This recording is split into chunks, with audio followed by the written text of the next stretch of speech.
Hi, everybody. Welcome to the HR Roundtable, Overcoming Overwhelm with Courage. We're very excited to have all of you here today. I'm PJ Trudeau, founder of the HR Roundtable. Thank you again for joining us. Wanted to introduce our fantastic presenter, who this is her third time joining us with such great information on what we can do as HR professionals to help make sure that we're taking care of ourselves, because we are certainly just as important to make sure that we're okay and we're in a place where we can be able to give back to others. So Dr. Alessandra Polizzi is a former HR executive who is now CEO of Verdant Consulting, a top 20 workplace wellness provider for 2022 that supports mental health in the workplace through resiliency and psychological safety skills development programs. She's also the ISO Global Liaison for Occupational Health and Safety, co-founder of Kite HR, wellbeing app for HR professionals, and shares of the moment discoveries on all of these topics via the Verdant podcast. Let me turn it over to you, Dr. Paul. Thanks, PJ. Good to see everyone. Yeah, so that's me. I run Verdant Consulting. We offer a workplace mental health support training, focusing on preventative activities like training and skill development. We also certify companies according to the global guidelines as being psychologically safe. And I have the pleasure of working with folks from around the globe. We have over 60 certified affiliates across many industries. And I'm so excited to have one of them with us today, Ruvi. So Ruvi, would you mind introducing yourself to the group? Sure. Hello, everyone. I'm Ruvi Makuni, and I'm a workplace wellness specialist and corporate stress management associate. Thank you for having me. And Ruby is one of our affiliates. Like I said, she's located in the DC area. So she's going to be helping me present this content today. Okay, so as we press on here, so our focus over the next hour, originally the description said 3 steps. Well, guess what? You get a four step free. So we're going to do 4 things you can do to help overcome overwhelm. We're going to talk about why we become overwhelmed, how does stress show up for us. We're going to talk about the role of something called workplace social courage, or courage, and how that helps create psychological safety at the individual level. I'm going to share some data around the specific biases and stressors that exist for HR as fellow HR professionals. And then we're going to talk about specific tactics you can apply to bounce back when we're feeling overwhelmed. So if that's the thing you're here for, great. If not, maybe you'll take away a few things, or I know I'll make jokes, so you will laugh at some point. So I love Mark Twain quotes. There's a whole bunch of Mark Twain quotes that very interestingly talk about mental health. And one of these is this one about how we can't really reason or logic with our feelings.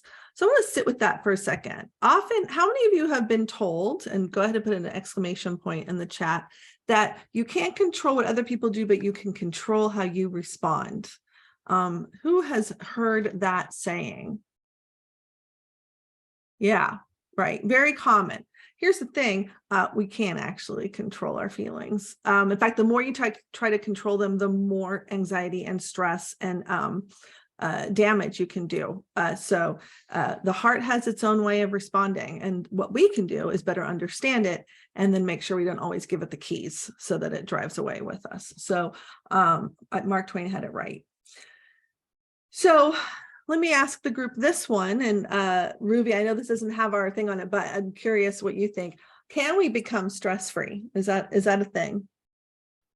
Well, I'm definitely curious to hear everyone's opinion, but we certainly do need a certain amount of stress, because stress in itself it actually helps us meet our daily challenges and motivates us to take action. And also it helps us to react in potentially threatening situations. It's when it becomes chronic stress, that's when we want to pay attention. But could everyone imagine if life was just stress-free? What would that look like? Would everyone want that? No stress at all? No, there'd be no excitement. There'd be no surprises. There'd be no, falling in love or making a new connection or that spark of an idea or taking a risk in exploring. That sounds, stress-free looks boring. Yeah. Yeah. Yeah, Kim and I are cut from the same cloth. So one of the things I like to point out as a reminder, we all know this, is that as humans, right, we evolved to over 200,000 years. What we experience now is such a small sliver of time relative to how our physical way of responding has evolved. So our brains have evolved for millennia after millennia to keep us safe in a world that was very different from the one we're in, right? And so the threats that our brains have evolved to respond to are nothing related to, an email or, doing a presentation on Zoom. PJ and I were talking about, I think, or Ruby and I, anyway, probably both. I did a bunch of presentations yesterday, and then I was exhausted, right? And Ruby, I think you're saying, why would that make me tired? I'm just presenting. Well, because our brain knows we're on, right? And so being on is one of those stressors that creates activation. So we talked a little bit about this. So what are some of the reasons why we need stress?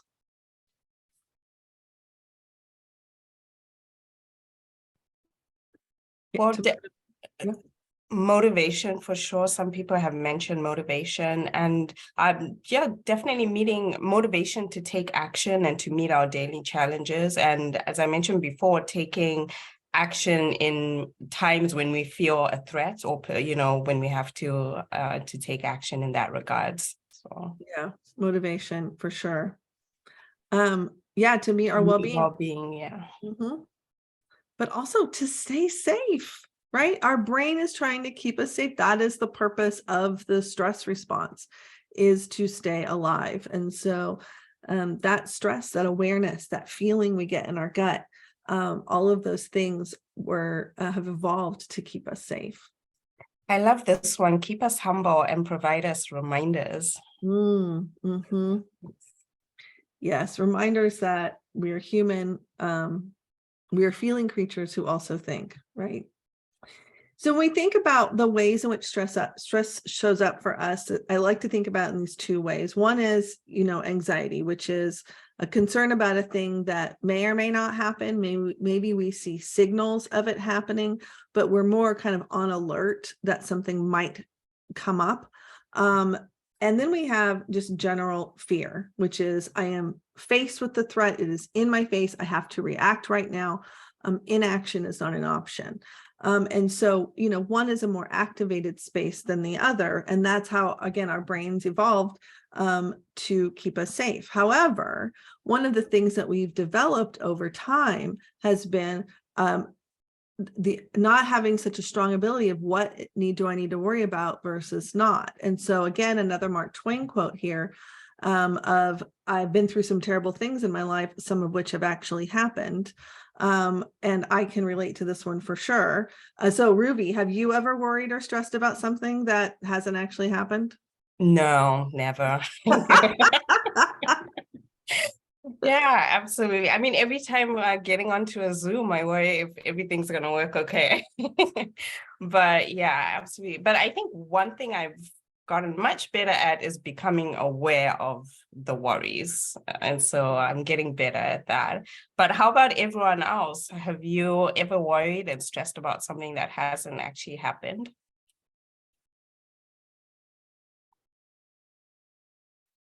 Often. Yeah.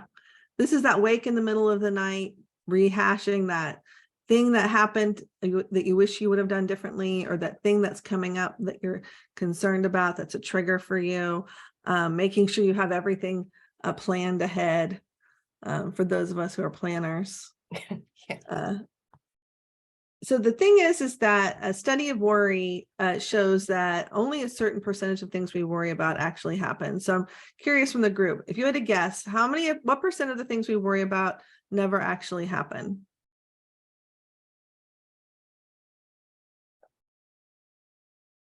$99, yes. Yeah. Yeah, we have a nice spread here on what people think. The answer is yes, too much is right. Yeah, Nancy. 85% of what we worry about never actually happens. And of the 15% of things that happen, 80% of them aren't as bad as we thought. So we're spending a lot. I know we do this in HR. We're trying to plan ahead. We're trying to think, okay, how is this going to work out? Is this going to work out? You know, what do I need to prepare for? What do I need to make sure I'm looking out for? Yeah, depending on where you work. Yeah, that's a good point. That doesn't mean that we don't learn from the past and anticipate things. Because when people show you who they are, you know, believe them, as I've heard said. So the thing is with worry, and I love this book, The Worry Cure, they talk about the reasons why we worry as humans. Sometimes we worry to try to let go of that anxiety that's sitting there in the pit of our stomach. So we try to plan ahead so that maybe we can not feel those feelings. As humans, we like to know. We like certainty. We like to know what's coming. Again, we're constantly trying to be safe. For some, worry equals control. So if I worry about it and I have a plan, then I'll know what to do. But as we saw, there's so many different ways that things can go that that's a faulty thinking. The other kind of faulty thinking that can come up is believing that if I worry about it, it won't happen. So, you know, everything I plan for, I somehow am prepared for. And then some people just identify themselves as worriers, you know, that's just what I do. I worry. So yeah, self-fulfilling prophecies. Yeah, absolutely. And so what's interesting about worrying and anxiety is that when we look at the brain actually doesn't know the difference between what happens in real life versus the things we think about. And that's why I really like that Mark Twain quote. So this study did a scan of people's brains. They had 3 groups. They had a control group. They had a group that did the activity, which was basically flexing your finger. And then they had a group that thought about doing the activity. And you can see that the brain scans show that the same activity happened whether I was physically doing the activity or just thinking about doing the activity. Right. So that Mark Twain quote is pretty accurate in that we experience these things as happening to us, even though they haven't actually happened, because we envision them happening. And it's interesting to see how that shows up in other ways. I just read, for anybody who's in like tech or has had issues with cybersecurity at their business, just saw a study yesterday that came out that showed that cyber threats, cyber attacks, the people who have to handle that have similar PTSD symptoms to those who handle physical attacks in the military, because it doesn't matter if it's, you know, data or humans, it's still a threat. And so our brains, again, not always the most logical mechanism. So there's this saying of what we believe we see, the self-fulfilling prophecy. So Ruby, do you see that in the work that you do, or as you've partnered with other organizations as well? Yeah, definitely. You know, I think it's so common in terms of, and especially, you know, one thing I do see a lot of is people feeling that it only happens to them or that they're alone in this and that, you know, and there's no one to talk to about it because there's no open communication. So I think that's one thing that I'm starting to see. Having these gatherings and communities and roundtables is really helping people open up and actually see that they're not alone in this. And so I think that's been helping a lot though. Yeah, it's actually the number one comment I get when I present to HR teams is I thought it was just me, which is why I'm trying to work with HRCI to get this added to the SPHR certification to know about the hazards within HR, so we can be prepared for them. So speaking of HR, and we're going to talk a little bit about thinking traps. So I have an activity for everyone. I'm going to put a worksheet in the chat. So please download that. It's a fillable PDF. So I just want to give you a couple minutes to complete that. When you're done, if you would put either a thumbs up or, you know, a happy face, whatever reaction you want for me, so I know that you're done. But I'd like for you to just kind of take a moment and think about, how often have you heard these stereotypes as it relates to HR?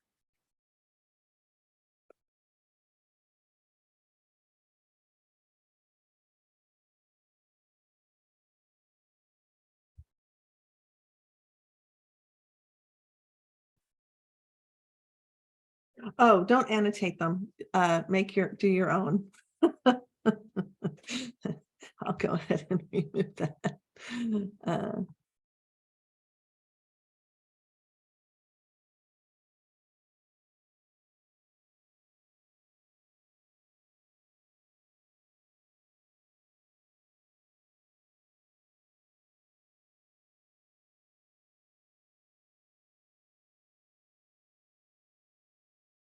No problem, Violet.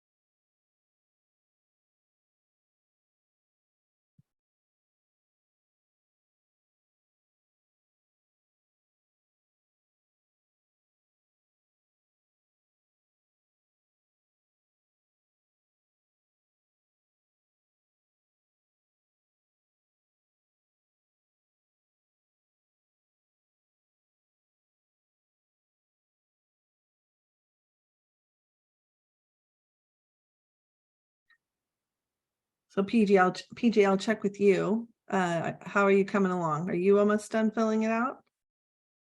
Okay, done. All right. Totaling it up. Perfect. Totaling them up. Perfect. Thank you, guys. All right. So first of all, how did that feel to read those things?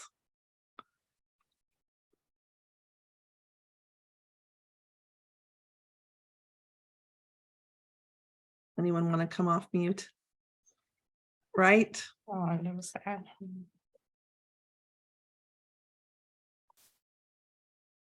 Yeah. Yeah. So we're going to talk about what to do so we don't stay in that sad space. But I didn't, some kind of funny, yes.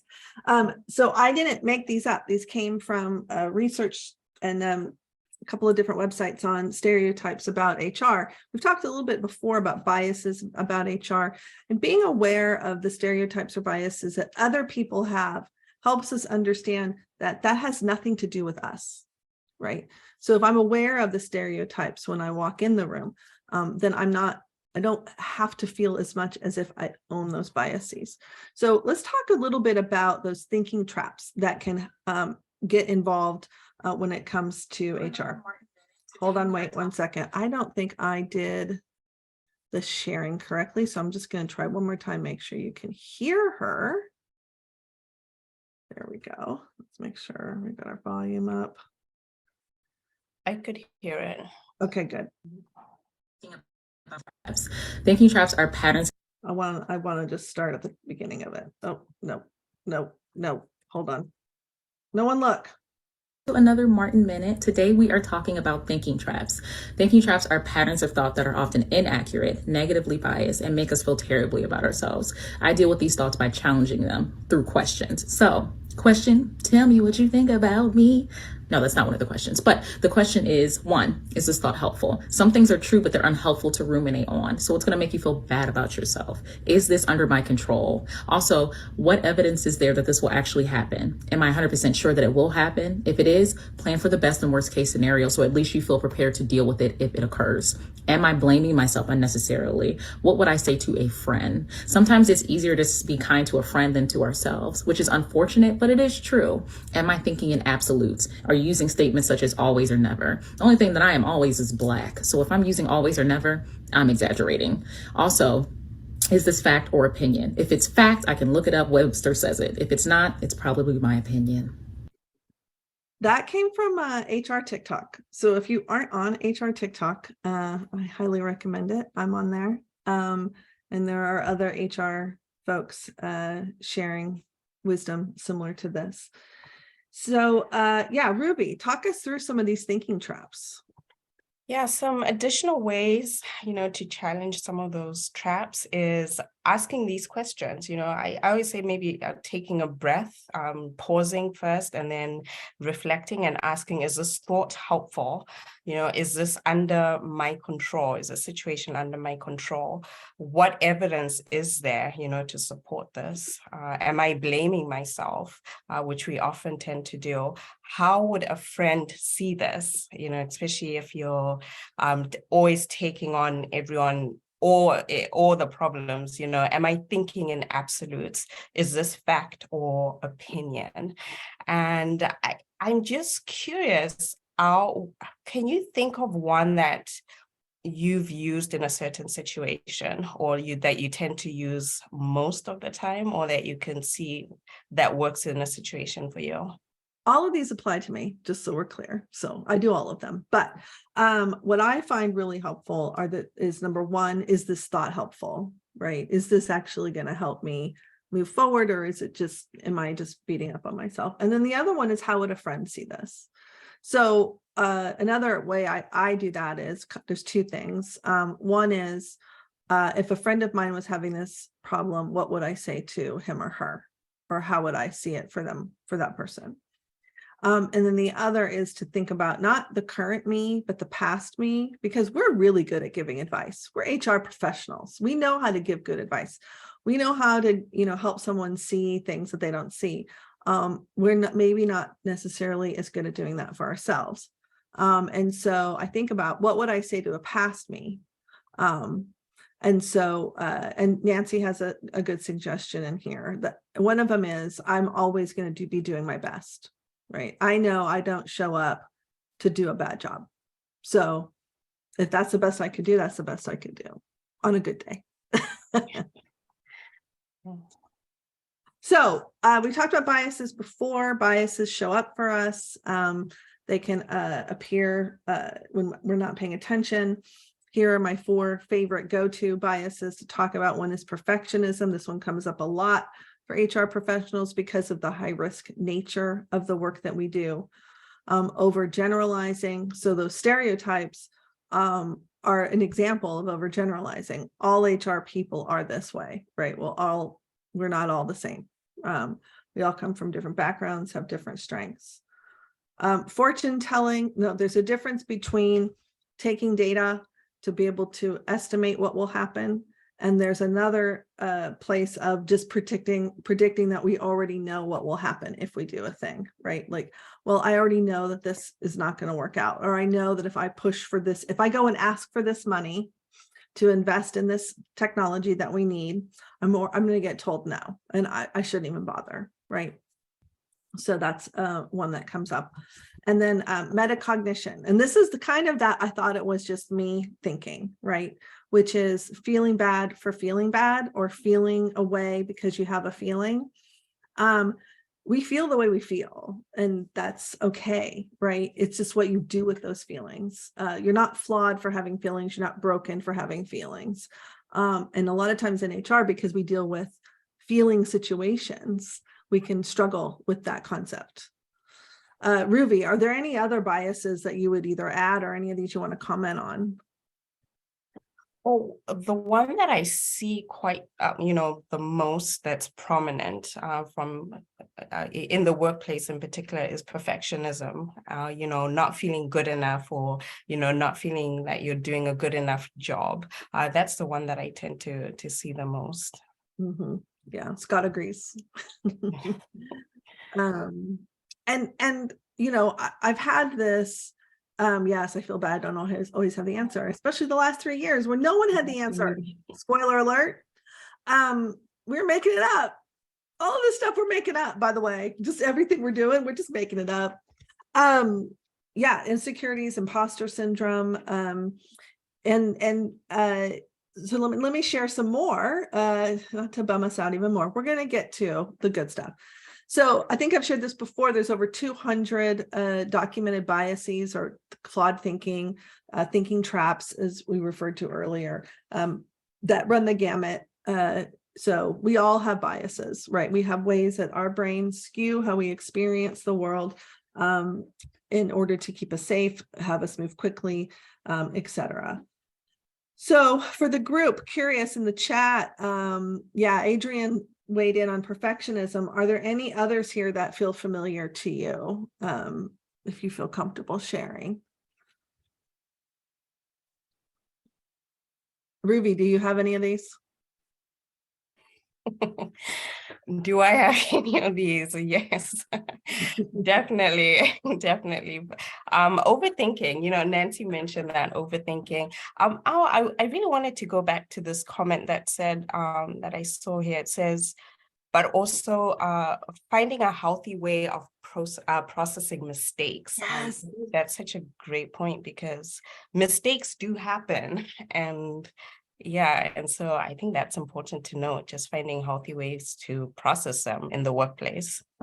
For yourself, and not Yeah, owning yeah. other people's disappointment or judgment or whatever that they're going to, throw your way, processing that in a way that's helpful. All right, I'm just paying attention to our time, so I want to make sure that I get to a couple more things. We have a small group joining us here in the middle.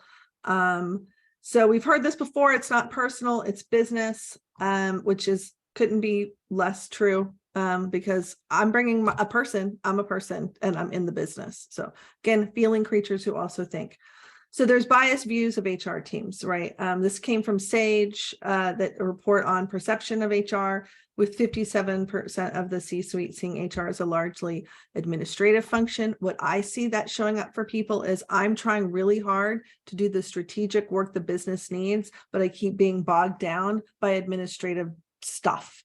That's just, it takes time, right? Yeah, I see nodding heads. And I work with a lot of CPOs where this is like the biggest frustration, because they were hired to do the strategic work and then they get cornered into doing the administrative work. And what's really fun is if you're bad at that, right? The secretary pool. So if you're not good at doing the administrative stuff and they've hired you to do this and then that's like, that can become like a whole, experience of potential burnout, because you're trying to be good at something that you're not. And no matter how hard you try, as we know, you want to focus on your strengths. And then the other one I think is just fascinating to share is this percentage of people the C-suite who thinks the workload in HR is manageable.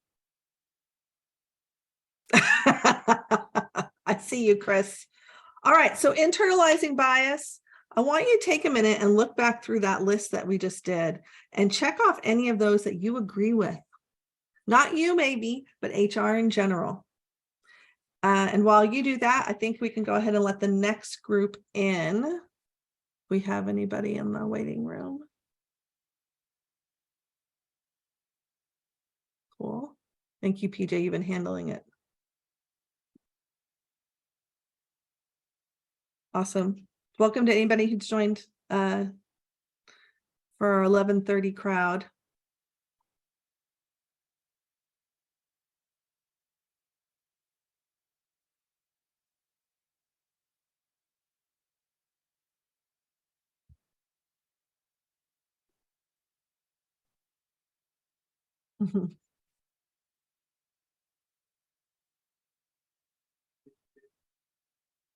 So these are quotes from the World Health Organization's global guidelines for mental health at work.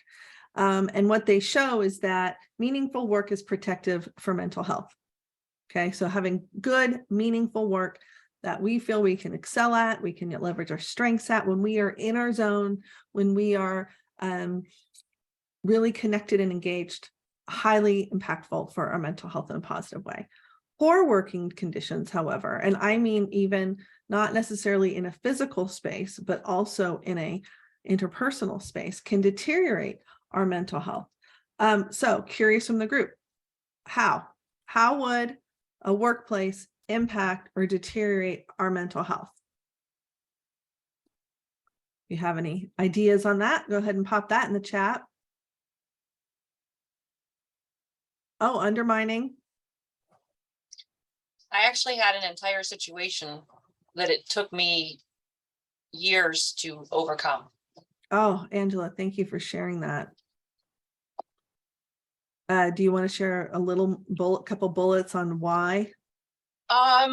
So I was hired at that point in time as an HR generalist, and this is during a time when everything is changing. And I mean, anyway, my boss was passive aggressive on things. And so we had a situation that happened, and I told her how I reacted to the situation. She told me I did the right thing. And not even 2 days later, she called me at home and suspended me for 2 days, saying that I acted inappropriately and it was pending investigation that I could be terminated. Wow. So long story short, I had 13 counts of EEOC charges against me, in which she knew the way I asked her how to handle the situation. I did what she told me to do, but yet she threw me under the bus. Oh, I'm so and made it fall on me, to the point where I contacted my own attorney and he told me that I was fine. Mm. Wow. Thank you for sharing that. I really appreciate it. These things impact us. There's this falsehood out in the world that they don't, but they do. Rejection, feeling like we failed, concern about the opinions of others, impacting our livelihood, the ability to get further jobs, the feeling that impacts our career and where we can move. These are all real fears. So I really appreciate you sharing that, Angela. Gaslighting. We have a whole bunch of ways in which poor working conditions can deteriorate our mental health, right? So we know this to be true. And so I want to share one interesting study, just a few little things that came up here on this study, looking at the mental health impacts of working from home and some of the behaviors that have come up around what's called masking. So Ruby, you want to talk a little bit about some examples that they shared in this study? Yes, definitely. So some of the examples listed were not using a webcam and, literally making yourself invisible. And one of the reasons for that is, a lot of people find it challenging to just look in the mirror, so seeing yourself on camera all the time has been mentally challenging for a lot of people. Or positioning webcam to avoid showing your personal life, or using virtual backgrounds as well. Buying more neutral furniture. And an added note to that is a lot of companies didn't actually facilitate the funding for that either. And so it was going out of pocket for that furniture, and avoiding discussion about personal topics and hiding view of children and parenting as well. Mm-hmm. So, I mean, I can't tell you how many times people have apologized about the dog breaking in or the cat breaking in. But everybody laughs and has a good time when the cat or the dog break in. We all get joy from seeing your pet. No one's offended that you have a pet, right? But we all apologize. We're mortified. You saw that I have a pet, right? We all get, oh my gosh, a dog, a cat, like we get excited. But we have this like, oh, I have to be away, that masks us. And what we see is that when we are in a space where we're masking, it increases our emotional exhaustion by up to 40%. And so that's another example of how it impacts our mental health. So this is hot off the, go ahead, Ruby, were you going to say something? Yes, I was going to say, I think it also connects to perfectionism, as we talked about earlier, that everything has to be perfect. And if our background is not perfect, then what are people going to think? And, everyone else looks perfect, so I should look perfect. So true. To the point where they have filters you can put makeup on you. I believe it or not, I'm using that right now. So this just recently came out. And so in this study, UKG actually posted on their website, they showed that your manager has the same impact on your mental health as one of these three people. So in the chat, why don't, in the chat, what's your guess? Your manager has the same mental health impact as your therapist, your doctor, or your spouse.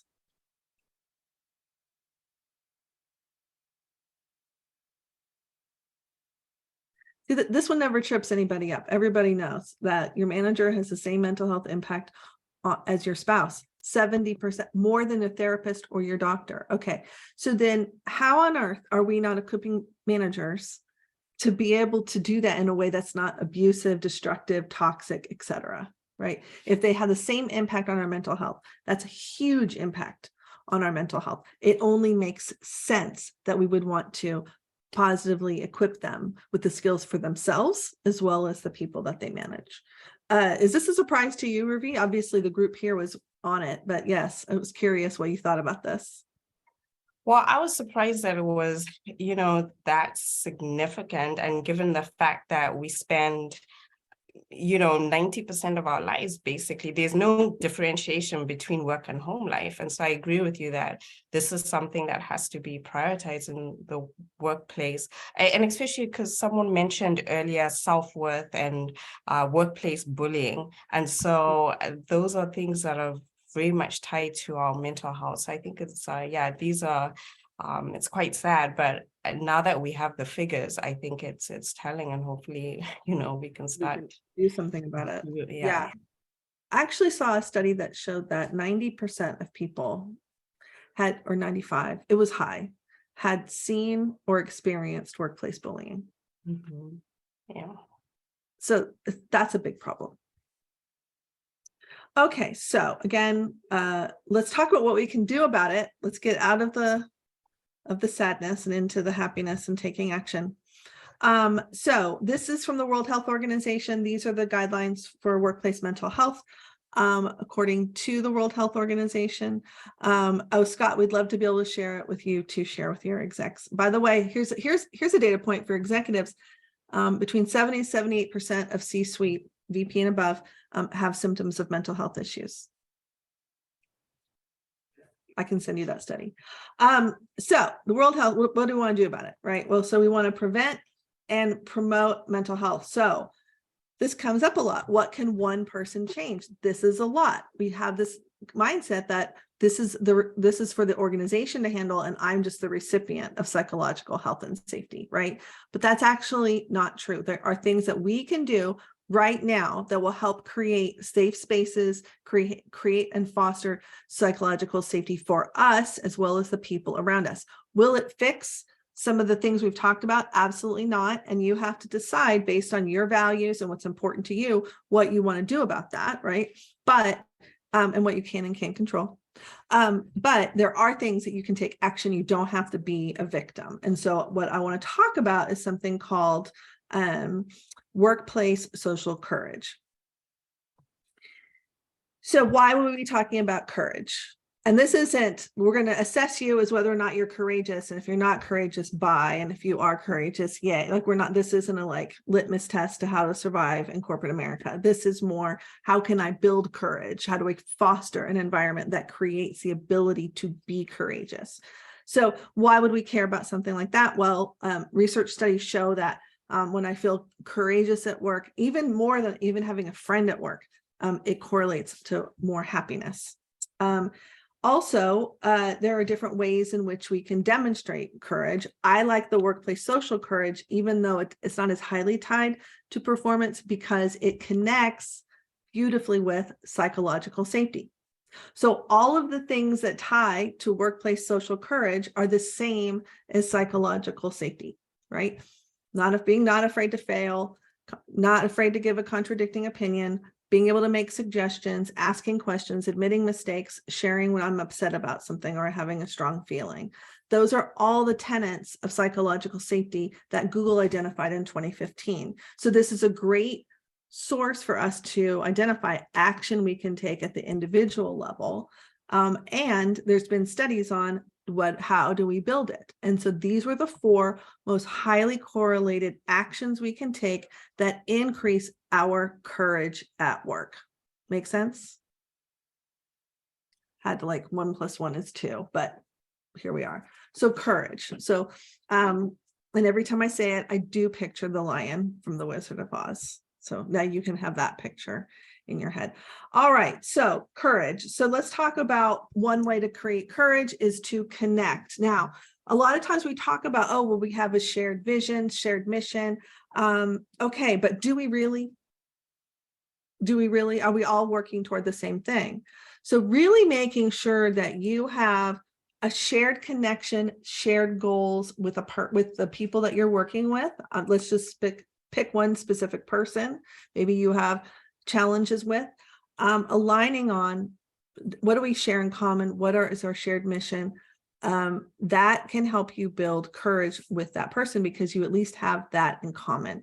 So one of the things that I do around this is something called principles-based decision-making. In other words, what are the 3 to 5 things that are most important to the work that all of us are doing? And how do we know?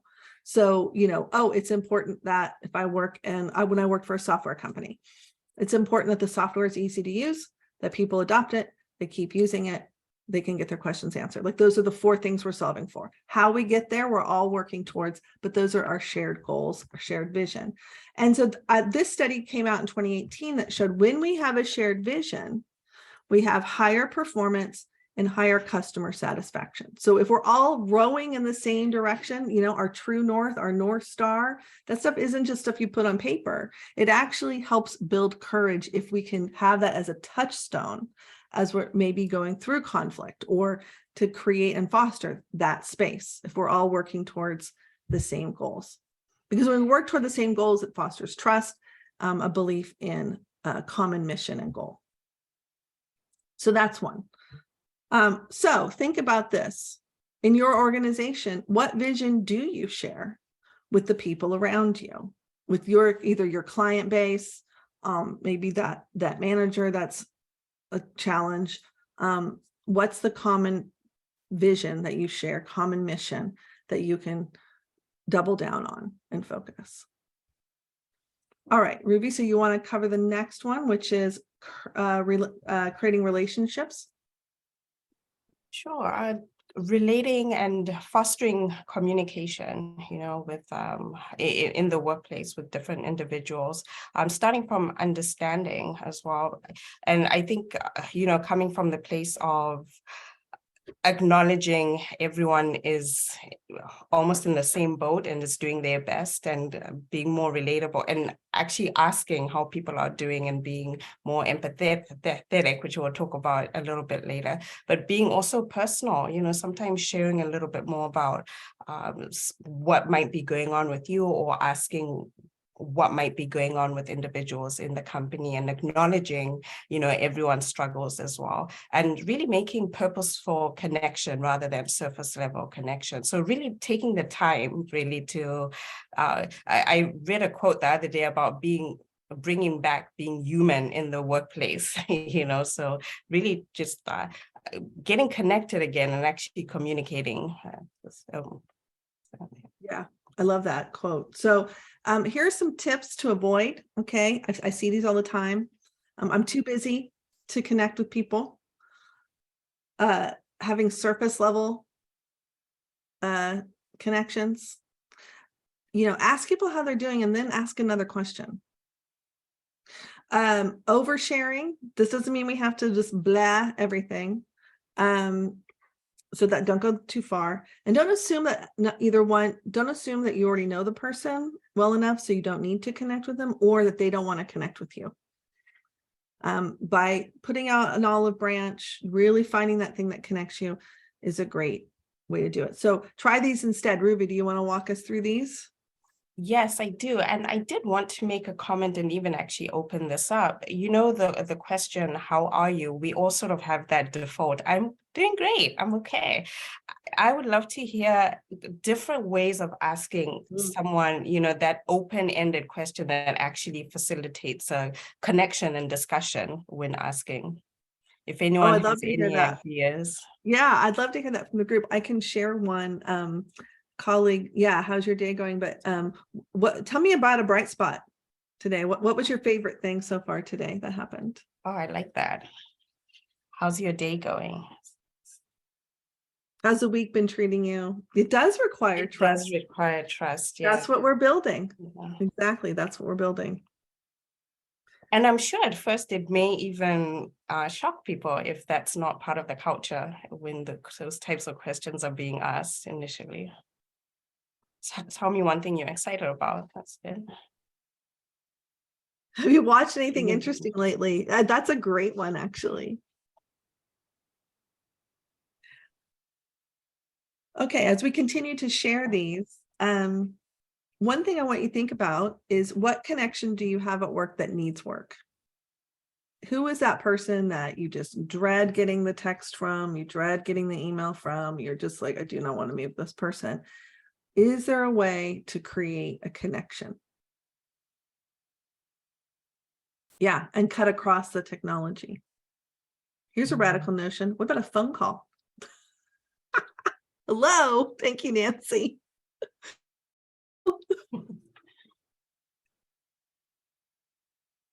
Okay, the third way we can build courage is by collaboration.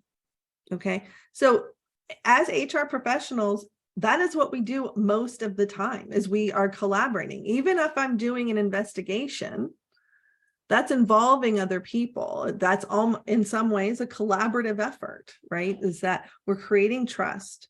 So this is when we want to practice the give and take, share our strengths, have balanced voices where we can give other people space to talk. If you're a high communicator like me, what we're doing is we're creating a shared history. We're making memories together, right? And when we collaborate and actually work together toward a goal, we share with each other, we create and weave together this fabric that creates that safer workplace. And so what research on collaboration shows, it increases trust, increases our employee satisfaction, but also increases innovation. And we know this to be true. When we have diverse groups and we collaborate, 2 + 2 = 5, right? So when we get multiple people together, we can be better as a result. Yeah, it's hard when that person exhibits disrespect in there at the executive level. Chris, thank you for sharing that. So what I would, there's lots of ways to respond to that. I have a whole other course on boundary setting and giving you some talking points, like just some ways to respond. Because I don't know about you, but for me, when I get thrown back, words escape me. And so if I have those go-to statements I can lean on, that's always helpful for me. So I have one of those, PJ, if we want to do another session in the future. But think about this. You have strengths. You have unique gifts that you are good at, right? That you can share with other people. And when you do that, that gives you an opportunity to create those memories and build that history, right? And so tapping into those is, one, more fun than doing the things you're not good at, but two, helps you also lean on the strengths of other people. I'm just so lucky to have people around me like Ruby, who will ask me questions like, and did you set that up? I know you're asking people to do that, but did you actually make sure it was set up? So, using each other's strengths is a great way to show the other person that they're valuable too, and they're worthy too. All right. Last but not least on building courage is support. So Ruby, take us through this one. Yes, support is so important. On the topic of empathy, one example that I'll share that I hear a lot of is, unfortunately, a lot of people have lost, whether it's a loved one or face loss due to separation or pets or what have you. What tends to happen is that, maybe you get your bereavement day or two, and then you expect it to show up the rest of the time and everyone forgets, so just, checking in, having that phone call, showing that sort of support and assisting, offering any type of assistance to people or just in general that might be going through a hard time as well. So empathy, solidarity, showing appreciation in the workplace. Over the last 2 years, or 3 years rather, it's been really, really challenging. And a lot of people don't feel appreciated, feel like a robot almost. So finding ways to, show even individuals or just groups appreciation as as well. And on the next slide, we'll show some ways that someone can actually show that they might need support, but may not necessarily be asking for it, because it's sometimes tough to ask for help. So if someone's constantly saying, I don't have a time to take a break, they're always busy, or I forgot what we agreed to, or always, sort of forgetful, or always apologizing, and I realize this is late, always maybe forgetting things and missing deadlines. Those could be signs that maybe they need some additional support, or there may be some other things going on that they might need some help and assistance with as well. And thank you, Ruby, for that. I want to call out what Chris said about the executive who is disrespectful. So chances are, unless you think that person's has a mental health issue, right? Chances are they don't know that either they don't know they're doing it or they don't know what else to do. And so what I would ask, and this is hard because people can be not great sometimes, is what is it that person needs that they're trying to get in the wrong way? And so if I can kind of understand what is that person's need that they're trying to feed right now. I just met with a client this morning, and they were talking about how someone had put someone on blast, done an email out to everyone, blah, blah, blah. And, the thing is nobody wants to be that guy. Nobody wants to be that person. So there's something that some need they're trying to solve by that behavior, right? And so this gives us an opportunity to get really curious about the humanness of the people we're around, even the jerks, because most people don't come to work to be a jerk. Yeah, stroke their and why is their ego so fragile that it needs to be stroked? Let's ask the 5 whys about why are they so fragile? Like, what is happening right now? And so trying to find that. I once walked into a job and I called my husband on that first day and said, I am not moving forward. Like, I am walking away because I have to work with this one person and they are threatened by me and I don't know how to overcome this. And so I just kept every day looking for the way in to make this connection. It was like a personal goal of like, oh, you were gonna like me whether you want to or not. We are gonna be, this is happening. So I finally did it. It took me a year. Oh. But it was very rewarding. And now she'll do anything for me, right? So we're very close now. So think about this. Who needs your support? It isn't asking for it. Who are you thinking about right now that's like, I should probably call them and check in and see how they're doing? So when we do these things, we are focusing on creating the workplace that we want to work in. Right? I often talk about, this is the house that Al built. This is the house that Ruby built. How do we build the house that you want to live in? There are other things. It may rain where your house is. It may flood where your house is, but this is the house that you want to reside in. And so using this courage to create that space is helpful for you as much as it is for anybody else. Again, you may decide that's not the place you want to plant your roots or build your house. And maybe you want to take your house, and move it down the street someplace else. That's up to you to decide. But in the meantime, these are some things you can do. And when we do these things, all about connecting with other people, we feed how we've evolved as humans, which is as groups. We did not evolve as humans, as individuals. We evolved as groups. And so we are just feeding that need that we have at a very fundamental level. Ruby, any other thoughts on courage? Well, when you just mentioned about, not being individuals, it's interesting because when we think of stress on the basic level in ancient times, we had a community to go to and we felt safe, with our community when we were let's say when we felt threatened by an animal, for example, we had a community for support. But our community looks very different in our modern world. And so, building that community in the workplace in whatever way we can, and taking, as you mentioned earlier, doing what we can as an individual, even though we can't fix everything, what can be done from an individual perspective.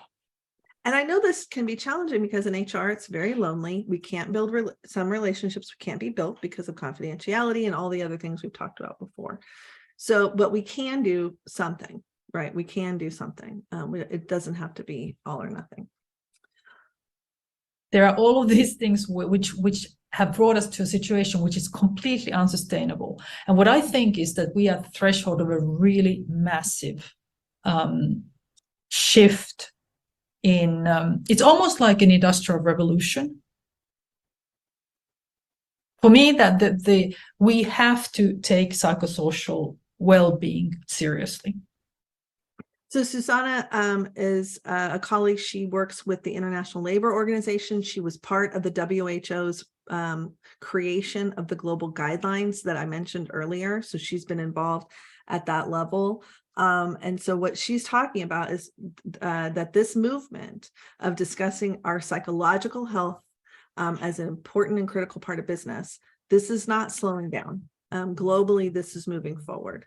And so building these skills, understanding how we can foster these types of workplaces is important, not just for us at an individual level, not just for us as HR professionals, but for the world of work. Maggie's asked for a link to those guidelines. PJ, I'll send it to you so you can send it out with our wrap up and just kind of closing out. So yeah, I'm Dr. Alessandria Polizzi. My company is Verdant Consulting. I'm very lucky to be surrounded by folks like Ruvi who help us deliver on these programs and initiatives. You can find me on TikTok. Again, if you aren't on HR TikTok, I highly recommend it. I'm Dr. Al Polizzi on TikTok. I post under the hashtag HR Big Sister. Also, if you're interested, we have an event coming up called HR Wellbeing Week. Last year, we did this in January. We're doing this in March. We have 3 different tracks just focused on the well-being of HR. And right now, if you register, it's $7. So, you know, there's lots of things you can buy for $7. This is probably more worth it. Thank you With so that, much. yeah, any questions or comments?